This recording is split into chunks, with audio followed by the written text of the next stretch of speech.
माता ही निर्माण करती है। यदि जीजाबाई होगी तो शिवाजी का निर्माण होगा, यदि कौशल्या माता होगी तो श्री राम का निर्माण होगा। किंतु सरकार तो बड़े बड़े दावे करती है गाय को लेकर कि हमने ये कर दिया वो कर दिया। 16,500 मैट्रिक टन जो है बीफ भारत से निर्यात होता क्या आप मानते हैं कि अगर आप गाय को कटने से बचा रहे हैं, है। जहाँ नारी का सम्मान नहीं है वहाँ कोई भी धर्म फलीभूत नहीं। वो एक महिला का क्या जीवन रहता है, यदि मान लो कि किसी महिला का हलाला हुआ और उसका किसी से ससुर से या मौलवी से या किसी से हलाला हो गया और उससे बच्चा रह गया, तो बच्चा उसका भाई कहलाएगा या उसका बाप कहलाएगा या उसका पुत्र कहलाएगा, क्या कहलाएगा। आज का ये पॉडकास्ट कोई इंटरव्यू नहीं है, ये उस इंसान की कहानी है जो निस्वार्थ भाव से गौ की सेवा करते हैं और समाज के कई अहम मुद्दों पर बेबाकी से अपनी बात रखते हैं। नमस्कार दोस्तों, मैं हूं कुमार बंटी और आप देख रहे हैं दावेद गंगा। जब कुछ लोग सिर्फ बातें करते हैं तब एक इंसान उतरकर जमीनी स्तर पर काम करता है। वो काम करता है गौ सेवा के लिए, हलाला जैसे मुद्दों पर और अजान के लाउड स्पीकर पर खुलकर बात करते हैं हिंदू मुस्लिम भाईचारे पर। ऐसे ही एक इंसान आज हमारे साथ मौजूद है,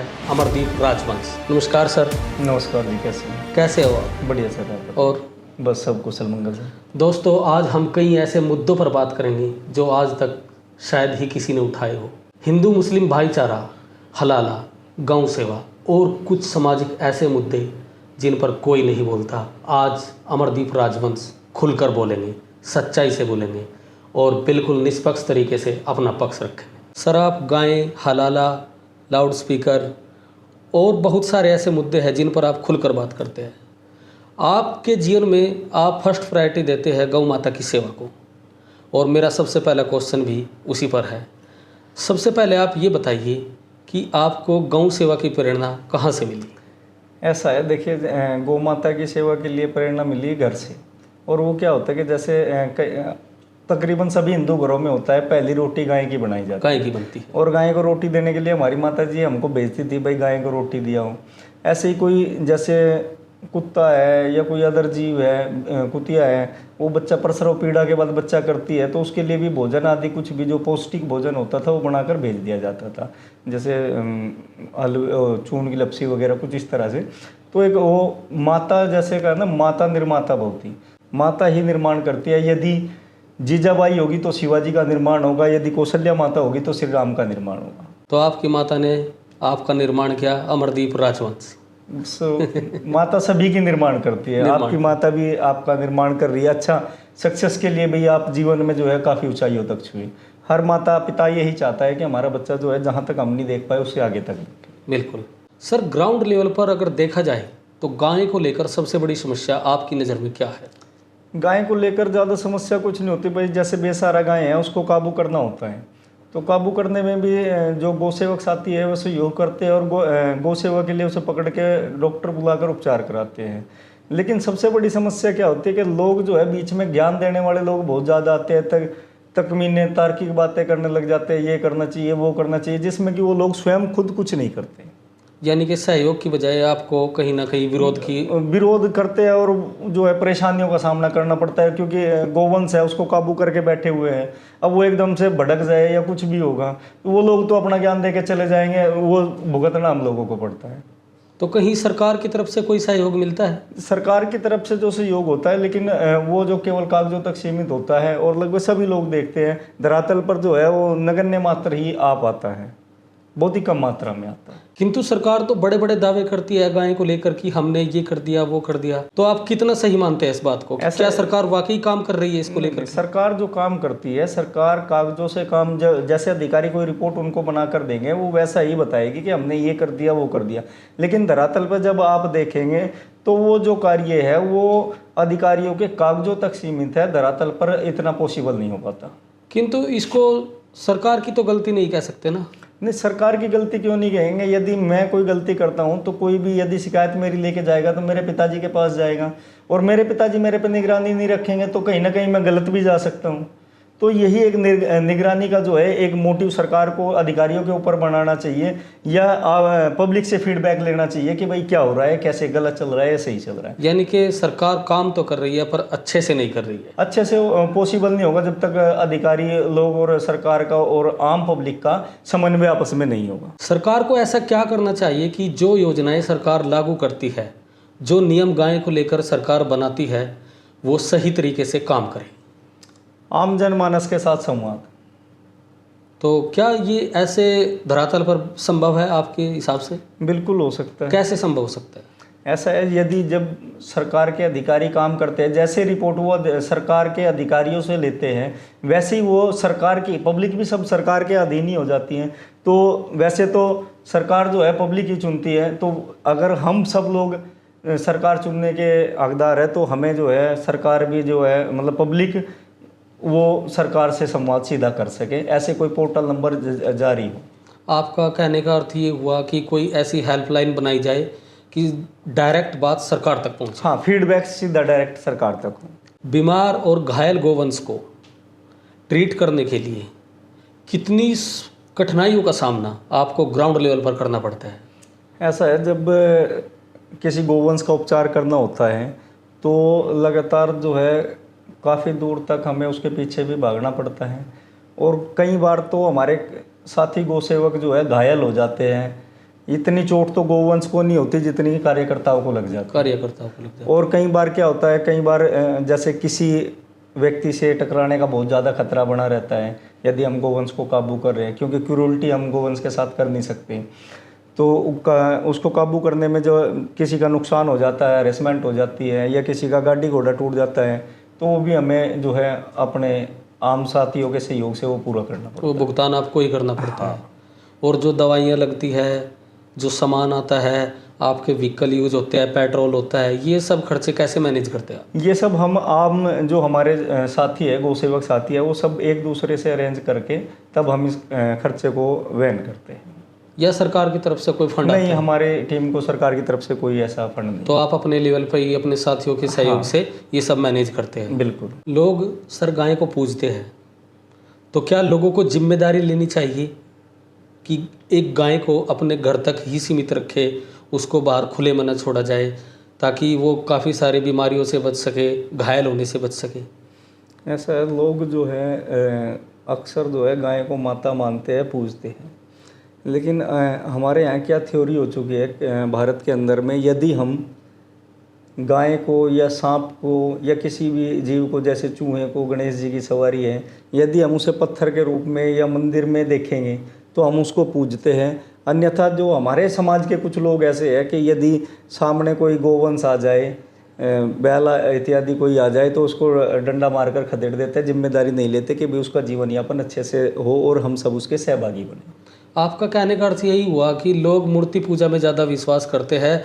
जो एक जीव है वो प्रत्यक्ष रूप से दिखाई दे रहा है, उसके बारे में कोई नहीं सोचता। ऐसा लोगों ने क्या है, प्रतीकों को भगवान मान लिया है, लेकिन शाश्वत जो भगवान है उसको जो है हमेशा हमें अपना दुश्मन माना है, ये सोचा है कि भाई हमें कहीं ना कहीं हानि पहुंचाएगा। आप गाय माता के लिए दिन रात लड़ रहे हैं, उसको बचाते हैं कटने से भी और मरने से भी, तो क्या ये प्राथमिकता सिर्फ गाय के लिए है या फिर अन्य जीवों के लिए भी है? सभी जीवों के लिए। सभी जीवों को आप प्राथमिकता देते हैं? बिल्कुल। क्या आप मानते हैं कि अगर आप गाय को कटने से बचा रहे हैं तो आप मुर्गा, बकरा या और जीवों के लिए भी उतना ही संघर्ष करते हैं अपने जीवन में? बिल्कुल करते हैं। अभी नवरात्रे चले हुए थे, आपने देखा होगा मीडिया के माध्यम से। हाँ, हमने प्रत्येक मीट की दुकानें ये सब बंद कराई है ज़्यादा। बंद कराई। हाँ, निजी स्तर पर। तो क्या आपका ये सिर्फ 9 दिन का सवाल था? देखिए, कई बार सरकार की भी गाइडेंस होती है और सरकार के और संविधान के विरुद्ध हम लोग नहीं जा सकते। तो कहने का अर्थ ये हुआ कि कहीं ना कहीं सरकार इसमें पूरी तरह शामिल है। देखिए, लाइसेंस वगैरह देती है जीव हत्या के लिए, सरकार देती है, तो उसके लिए दोषी तो सरकार और हम बनाने वाले सब लोग उसमें दोषी हैं, क्योंकि तो सरकार को हम बनाते हैं। आप सभी जीवों को प्राथमिकता देते हैं, न कि सिर्फ गाय को? नहीं, सभी जीवों को। ये बात मुझे आपकी बहुत अच्छी लगी। सर, गाय वध को लेकर सरकार बड़े बड़े दावे करती है कि हम इसको रोक रहे हैं, किंतु अगर देखा जाए तो बीफ के मामले में पूरे वर्ल्ड में भारत नंबर 1 है, जो दुनिया को बीफ बेचता है। इस बात से आप कहाँ तक सहमत है और सरकार को क्या मैसेज देना चाहेंगे? देखिए, आपकी बात जो ये बात है बिल्कुल जायज़ है। 16,500 मैट्रिक टन जो है बीफ भारत से निर्यात होता है, लेकिन अगर देखा जाए तो सीधे तौर पर गाय की हत्या के लिए भारत सरकार जो है लाइसेंस नहीं देती है, वो भैंस आदि के लिए देती है। हालांकि जीव हत्या, सभी जीव हत्याएं गलत ही है, और यदि हम देखें कि बाहर भेजा जा रहा है, यह जीव हत्याओं को बंद करके उन जीवों से यदि हम अन्य कार्य में लाया जाए, जो कहे कि आधुनिकता का युग जो है उसे कुछ हद तक छोड़कर यदि इन जीवों से, पशुओं से खेती की जाए या अन्य संसाधनों में लगाया जाए, तो ये जीव जो है हमें बहुत ज़्यादा फायदेमंद और हमारी उर्वरकता धरती की बढ़ा सकते हैं। तो क्या ठोस कदम उठाने चाहिए? ठोस कदम यही होने चाहिए कि जो बीफ कंपनियां हैं पूर्ण रूप से बंद हों और अन्य जो कारोबार है जो भारत का वो चलता रहे। किंतु इससे तो सरकार को लाभ होता है। ऐसा है, लाभ तो सरकार को बहुत जगह होता है, लेकिन कई बार लाभ को ना देखकर धर्म की ओर आना चाहिए और धर्म लाभ सबसे बड़ा। सर, भारत की एक बहुत बड़ी आबादी गाय को पालती है, जिसमें मोस्टली लोग हिंदू हैं। तो क्या ये हिंदुओं की जिम्मेदारी बनती है या सरकार की जिम्मेदारी बनती है कि वो गाय को बचाए? ऐसा है, गाय को बचाने के लिए प्रत्येक भारतवासी की जिम्मेवारी है, क्योंकि गाय जो है किसी एक पंथ, मजहब या धर्म के लिए नहीं है या सरकार के लिए नहीं है। हमारे यहाँ कहा जाता है गावे विश्वस्य मात्र, गाय पूरे विश्व की माता है। जब गाय पूरे विश्व की माता है तो जिम्मेदारी भी हम सब की है, न कि किसी एक व्यक्ति। सर, हम गाय को माता कह रहे हैं, तो क्या भारत के लोगों ने सच में गाय के साथ माता जैसा व्यवहार किया है? नहीं, सभी लोगों ने नहीं किया है, कुछ चुनिंदा लोग हैं। उसमें आप यदि हिंदू कम्युनिटी के लोगों को भी देखें, केवल पूजन तक गाय को माता रखते हैं, या आप कहें कि जब तक वो दूध देती है तब तक वो माता कहलाती है। और कुछ लोग ऐसे यूज़ एंड थ्रो करते हैं, गाय ने जब तक दूध दिया तब तक वो घर में रखी और उसके बाद उसको बाहर निकाल दिया। तो ऐसे लोगों को क्या संदेश देना चाहोगे? ऐसे लोगों के लिए मेरे पास एक ही संदेश है, भाई यदि आप गाय को दूध पीकर रोड पर बाहर छोड़ रहे हैं तो कल को आपके बच्चे भी आपको बाहर छोड़ेंगे। ये कुकृत्य आप बंद कर दीजिए। आपका कहने का अर्थ यह है कि कर्मा लौटेगा एक दिन। बिल्कुल बिल्कुल, यह सत्य है। यदि आप गलत करोगे तो आपके साथ भी गलत होगा। बिल्कुल होगा, बिल्कुल होगा। सर, अगर हम जीवों में समानता की भावना रखें तो समाज में क्या बदलाव आ सकता है, और गौ सेवा इस सोच में कहाँ तक फिट बैठती है? ऐसा है, देखिए, पहली बात तो जीवों में समानता नहीं आ सकती, क्योंकि कोई जीव ऑक्सीजन छोड़ रहा है तो कोई कार्बन डाइऑक्साइड भी छोड़ रहा है। और जो जीने में महत्व है, जो हमारे सहयोगी बनते हैं, उन जीवों को हम, जो हमारे मृत्यु के कारण बनते हैं, उन जीवों से समानता नहीं लग सकते। लेकिन हम प्रत्येक जीव के लिए दया भाव जरूर रख सकते हैं। उसे जो है कोई पीड़ा, हम ऐसा अन्य पीड़ा या उसे मृत्यु घाट ना उतारे। तो सर, क्या गौ सेवा आपके लिए एक शुरुआत है या फिर अंतिम लक्ष्य है? देखिए, गौ सेवा ना तो कभी शुरुआत होती है और ना कोई अंतिम लक्ष्य होता है। गौ सेवा तो परम मोक्ष की प्राप्ति के लिए योगेश्वर श्री कृष्ण ने भी की है, जिसे हम भगवान भी कहते हैं। और वो महापुरुष जो धरती पर आए, जिन्होंने गैयाँ चराई और गौ माता की सेवा की, और आज वो भगवान कहलाए। तो यह कोई ये नहीं है कि भाई केवल एक चीज़ के, एक लक्ष्य की प्राप्ति के लिए। गौ माता तो असीम लक्ष्यों को प्राप्त करा सकती है। तो दोस्तों, आप लोगों को बता दूं कि अगर आप भी गौ सेवा करते हैं तो आप एक परम आनंद और असीम पद प्राप्त कर सकते हैं। तो आप लोगों से हाथ जोड़कर अनुरोध करूंगा कि गौ माता की सेवा कीजिए। सर, कुछ लोगों का मानना है कि आप आपराधिक गतिविधियों में बहुत ज़्यादा शामिल रहते हैं, मैंने सुना भी है, और एक न्यूज़पेपर में भी मैंने आपके बारे में पढ़ा था। तो आप इस बात से कहाँ तक सहमत है? ऐसा है, हम आपराधिक प्रवृत्ति के व्यक्ति नहीं हैं। हम तो गौ सेवा में लगे रहते हैं, शांत भाव से, समाज का सहयोग से। और जो कुछ लोग हैं, कुछ विरोधी लोग भी होते हैं। जैसे जैसे आप सेवा का स्तर उच्च होता चला जाएगा, आपके विरोधी बढ़ते चले जाएंगे। जैसे आप हैं, आप अपने माध्यम, आप जिस भी कार्य को कर रहे हो, तो उसमें कहीं ना कहीं प्रतिद्वंदिता और आपके विरोधियों का भाव जो है बढ़ जाता है। इस करके वो जो है झूठे मुकदमे और ये दायर कर देते हैं। किंतु सर, आप पर आरोप भी लगे हैं। देखिए, आरोप लगते हैं, वो और सत्य केस भी कहते हैं कि चल रहा है। ऐसा है, केस चल रहा है, लेकिन सत्य है ना सत्य तो न्यायाधीश तय करेगा। आप या मैं या वो समाज के जो विरोधी लोग हैं जिन्होंने हम पे झूठे आरोप लगाए हैं, वो हम न्यायालय का सम्मान करते हैं। और जब भी इसका फैसला आएगा तो मेरी आशा है कि सकारात्मक ही आएगा। हमें न्यायालय पे पूरा विश्वास है। तो कहने का अर्थ ये हुआ कि जो घटनाक्रम हुआ है वो कहीं ना कहीं सारे आरोप गलत लगाए, निराधार आरोप है। निराधार। चलिए सर, हम मान लेते हैं कि ये मुद्दा आपका गाय से जुड़ा हुआ था और आपकी भावनाओं को कहीं ठेस पहुंची और आप इन गतिविधियों में शामिल हो गए। किंतु अजान के लाउड स्पीकर से आपको क्या दिक्कत है कि आप डीसी के यहाँ पर ज्ञापन देने के लिए पहुँच गए? ऐसा है, ये क्वेश्चन आपका वैसे अधूरा है, क्योंकि हम अजान के नहीं, लाउड स्पीकर के खिलाफ गए थे। और लाउड स्पीकर जो है वो सभी के हैं, मस्जिद और जो अन्य धार्मिक स्थल हैं, और या आप देखेंगे लगातार डीजे वगैरह पर भी बहुत ज़्यादा नॉइज़ पोल्यूशन फैला के रखते हैं।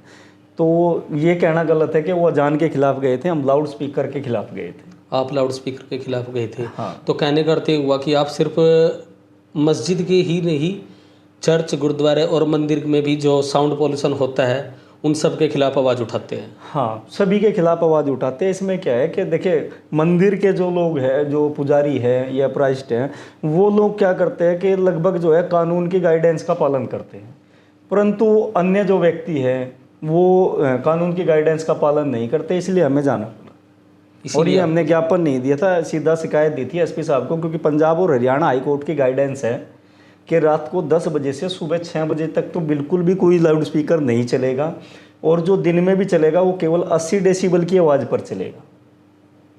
तो क्या सरकार के पास कोई ऐसा पैमाना है कि वो इस आवाज़ को नाप सके? बिल्कुल, डेसिबल मीटर होता है, डेसिबल मीटर से आवाज़ मापी जाएगी। अच्छा। हाँ, और वो क्या होता है कि जैसे हम अपने कैंपस तक किसी आवाज़ को रख सकते हैं, और एग्ज़ाम के स्तर पे तो बिल्कुल बंद रहते हैं, लाउड स्पीकर जो है 80 डेसिबल भी नहीं बजेगा। तो आप कैसे देखते हैं कि भाई हाँ, अब ये जो वॉइस है, ये साउंड है, ये 80 से ऊपर चला गया है? ऐसा है, जब आप कोई आवाज़ सुनेंगे तो जब वो कान फोड़ू हो जाएगी तो आपको अपने आप ही अंदाज़ा हो जाएगा कि उसके डेसिबल का स्तर क्या है। यानी कि आपको ऐसा नहीं पीड़ा होती है? बिल्कुल, बहुत ज़्यादा। और मेरा तो घर जो है बिल्कुल, वहाँ लाउड स्पीकर बजता है 5 बार, और वो एक ही बात कहता है बार बार कि भाई मेरा वाला पूजनीय है, बाकी का कोई पूजनीय नहीं है। वो 5-5 बार कहता है, तो वो फिर और ज़्यादा असहनीय हो जाती है पीड़ा। तो आपको लगता है कि कहीं ना कहीं इससे किसी एक विशेष समाज को ठेस पहुंचती है? देखिए, विशेष समाज को क्या होता है कि लोग जो है वो टारगेटिव मोड पर होते हैं। जो उस स्तर के लोग हैं, अजान का जो काम कर रहे हैं, या आप लाउड स्पीकर पे मंदिरों में देखेंगे, या आप गिरजाघर पे जाए, गुरुद्वारों पर जाए, तो यदि मंदिर और गुरुद्वारों की आप आवाज़ देखेंगे तो वो नॉमिनल स्तर होता है, और उनकी एक एक शब्दों को आप समझ भी सकते हैं। बिल्कुल। लेकिन अदर जो लोग हैं, वो उन लोगों की बात आप नहीं समझ सकते। आपका कहने करते हुआ कि कहीं ना कहीं ये जो विशेष समाज है किसी दूसरे को टारगेट करता है इस चीज़ के? ऐसा देखिए, भारत में सब लोग एक है, विशेष कोई नहीं होता। विशेष तब होगा जब वो कोई बाहर से या कुछ होगा, तब वो हम उसको विशेष कह सकते हैं। भारत में एक है, कॉमन है।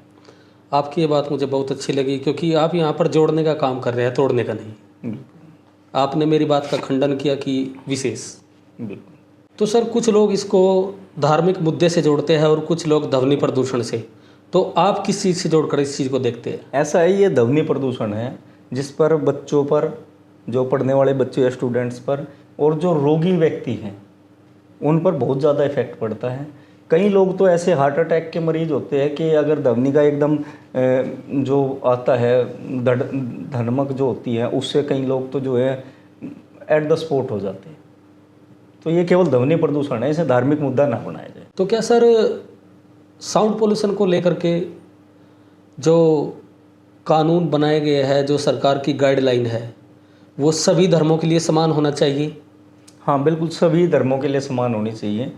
ये मैं इस बात का पूरा समर्थन करता हूँ, क्योंकि देखिए, कानून किसी एक व्यक्ति के लिए नहीं बनता, सबके लिए बनता है, और सबको इसका सम्मान करना चाहिए। हालांकि कुछ जो है कठमुल्ले टाइप जो व्यक्ति हैं, अनपढ़ जाहिल जो लोग हैं, वो इस बात का समर्थन नहीं करते, लेकिन मैं उनसे भी आग्रह करता हूँ कि आप सब साथ में आए और सहयोग करें। तो सर, आपने जो अभी शब्द यूज किया है, इससे कहीं किसी की भावनाओं को ठेस पहुंची? नहीं, ये कठमुल्ला शब्द यदि आप गूगल पर सर्च करेंगे तो इसका अर्थ होता है अनपढ़ जाहिल व्यक्ति।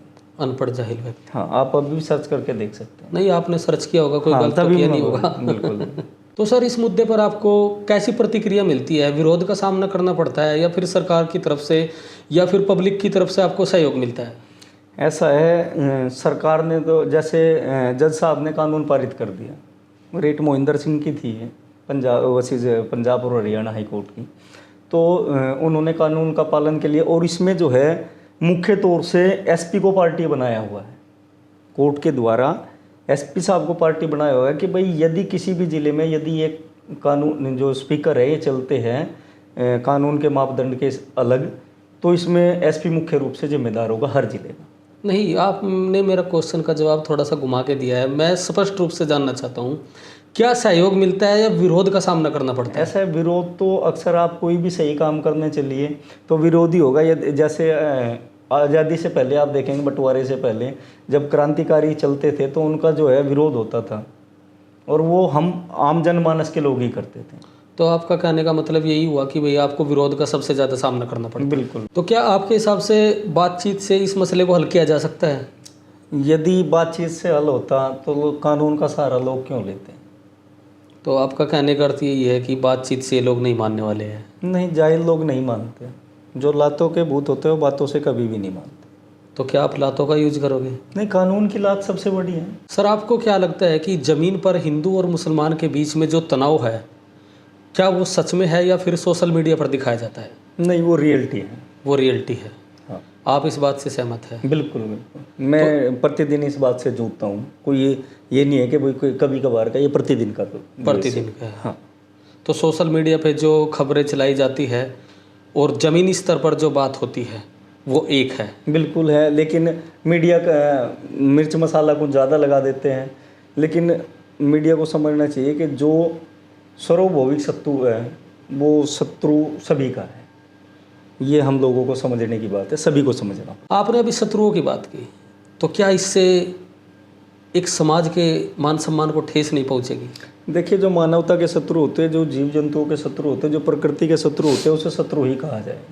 तो फिर क्या आपने मानवता को ध्यान में रखते ही वो कार्य किया था? बिल्कुल, सारे काम हम मानवता को ध्यान में रखते हुए करते हैं, लेकिन कोई भी हम ऐसा उपद्रवी कार्य नहीं करते जिसमें हमें एक्यूज होना पड़े।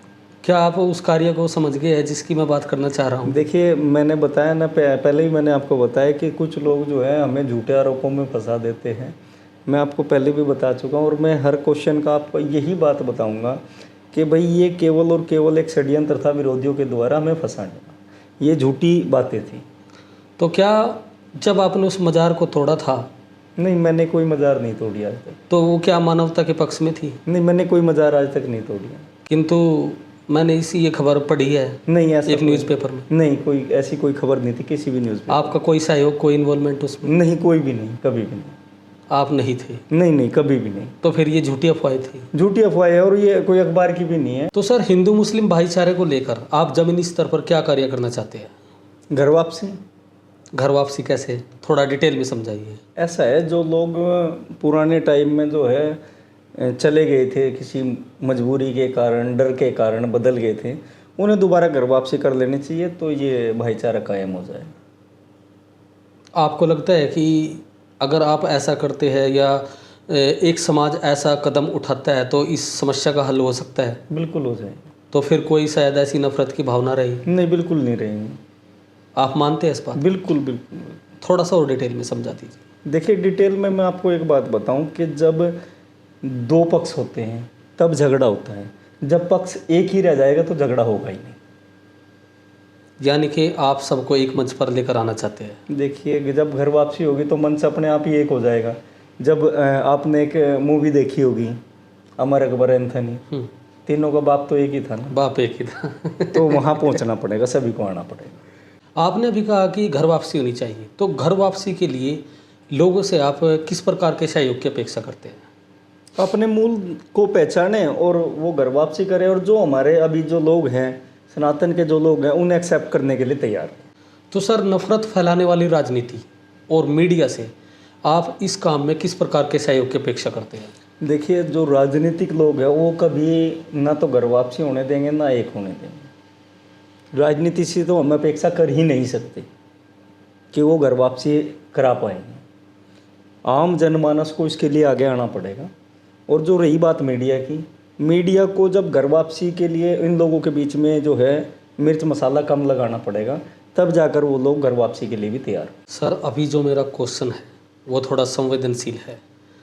संवेदनशील इसलिए है क्योंकि इस क्वेश्चन में एक धर्म की भावनाओं को ठेस पहुंचती है उनके अनुसार, और कहीं ना कहीं महिलाओं के हितों का हनन होता है। तो हलाला जैसे मुद्दे को आप कैसे देखते हैं? देखिए, वैसे तो वो उनका निजी मुद्दा है।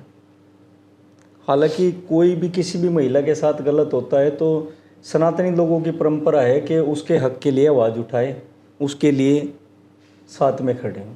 और जो हलाला जैसी कुप्रथा है वो पूर्ण रूप से बंद होनी चाहिए देश में, क्योंकि ये महिलाओं के अधिकारों का पूर्ण रूप से हनन है। और इस मुद्दे को यदि देखा जाए तो यह बिल्कुल बंद होकर ही बंद हो सकता है, ऐसे बंद नहीं होगा।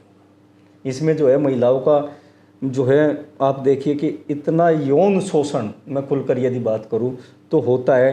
कोई महिला चाहती है कि नहीं चाहती किसी अपने पति को छोड़ना, और वो बोल के 3 बार तलाक तलाक बोलकर उसे छोड़ देता है, फिर उसको वो हलाला करना पड़ता है। हालांकि सरकार इस पर बहुत सारे कदम उठा रही है, लेकिन ज़मीनी स्तर पर कब तक वो कार्य करेंगे आकर, तब तक तो बहुत सारी महिलाएं जो है बर्बाद हो जाएगी। इस पर इनके जो है धर्मगुरु, जो तथाकथित धर्मगुरु हैं, उनको संज्ञान लेना चाहिए और इस प्रथा को पूर्ण रूप से बंद करना चाहिए। आप इस विषय में इनके धर्मगुरुओं को दोषी मानते हैं, या फिर जो लोग हैं जिनके साथ ये घटनाक्रम होता है उसमें महिलाएं भी है पुरुष भी है, उनको ज़्यादा दोषी मानते हैं? देखिए, किसी भी मत मजहब के धर्मगुरु ही दोषी होते हैं, क्योंकि उन्हें जो है, जो सृष्टि का संविधान जिसे हम कहेंगे, या उनके रहन सहन का संविधान है, वो धर्मगुरु ही ज़्यादातर आगे पॉसिबल तरीके से बढ़ाते हैं।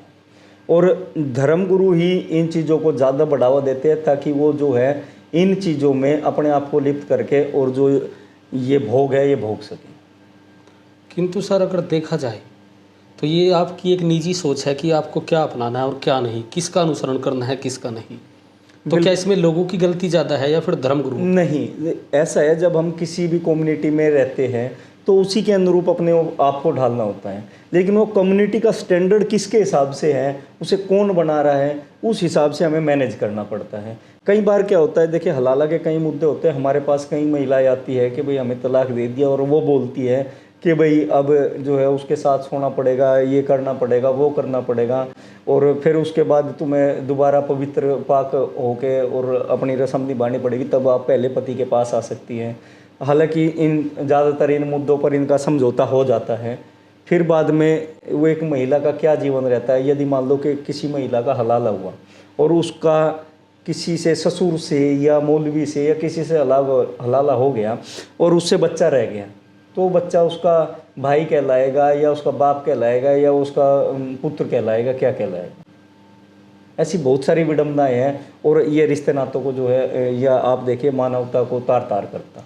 तो क्या इसमें मुस्लिम महिलाओं को आगे आना चाहिए? मुस्लिम महिलाएं बहुत आगे आती है, लेकिन वो बंदी से है, क्योंकि उन्हें बहुत सारी महिलाएं ऐसी है जो अनपढ़ है, उन्हें पढ़ने का भी मौका नहीं मिलता, या आप कहे कि केवल पढ़ने के नाम पर कुछ उर्दू या फारसी के कुछ शब्दों को पढ़ा दिया जाता है और उसके अतिरिक्त कुछ नहीं होता। तो सरकार की तरफ से किस प्रकार के ठोस कदम उठाए जाने चाहिए? सरकार की तरफ से, जैसे अभी 3 तलाक पर सरकार ने अभी कानून बनाया था, तो उसको धरातल पर उतारने की आवश्यकता है, और चाहे तो मुनादी करके लोगों तक पहुंचाए, जो उन महिलाओं तक पहुंचाए जिन्हें अभी तक कानून के बारे में पता ही नहीं।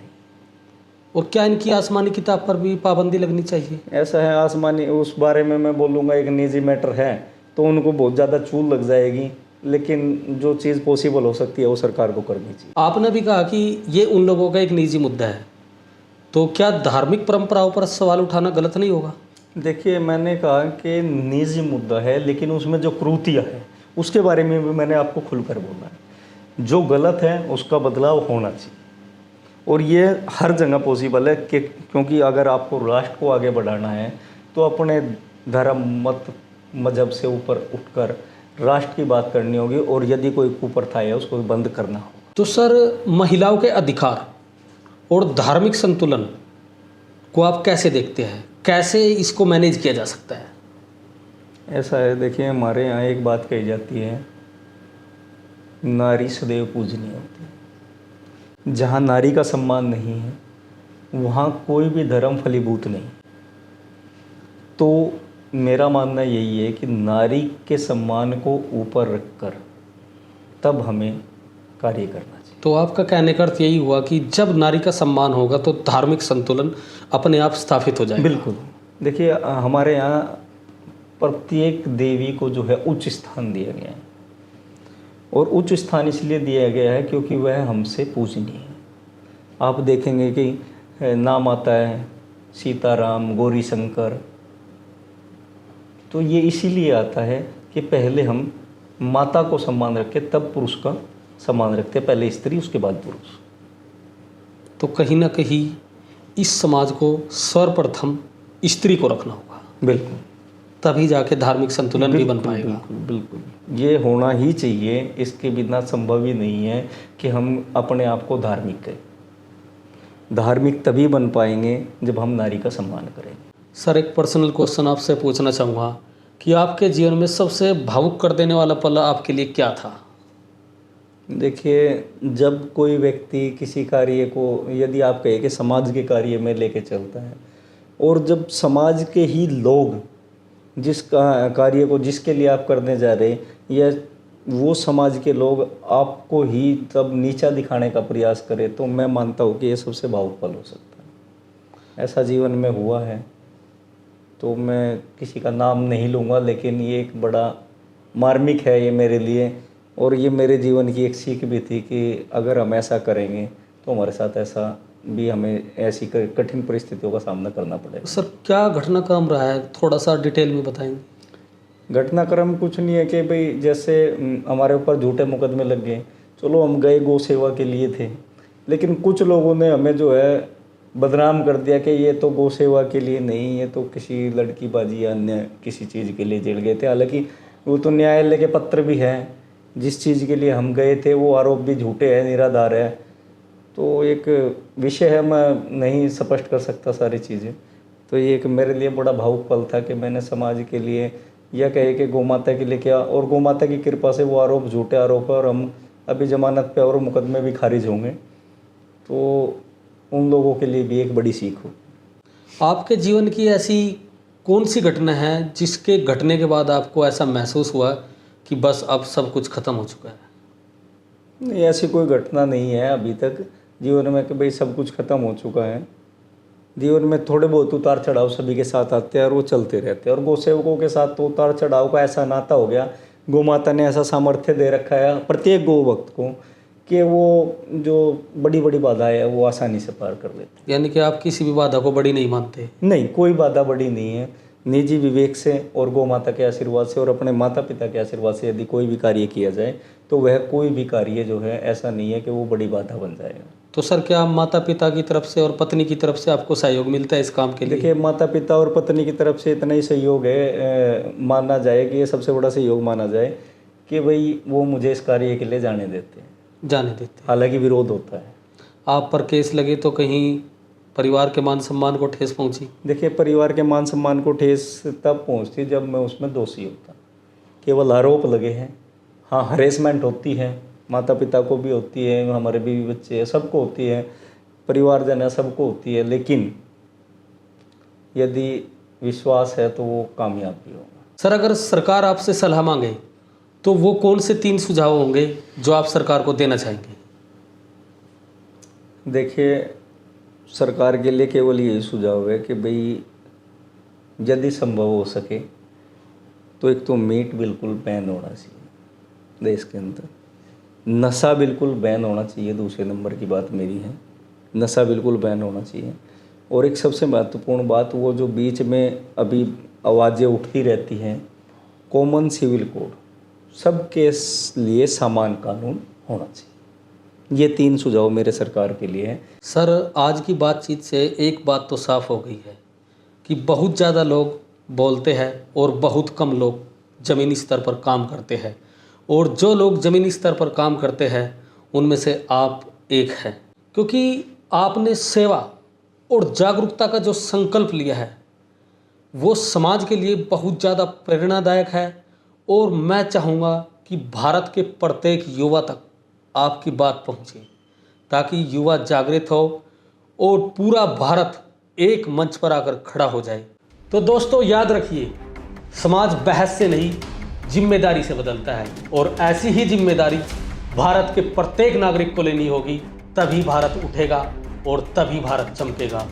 इसी के साथ मैं कुमार बंटी अपनी वाणी को विश्राम देता हूँ। जय हिंद, जय भारत।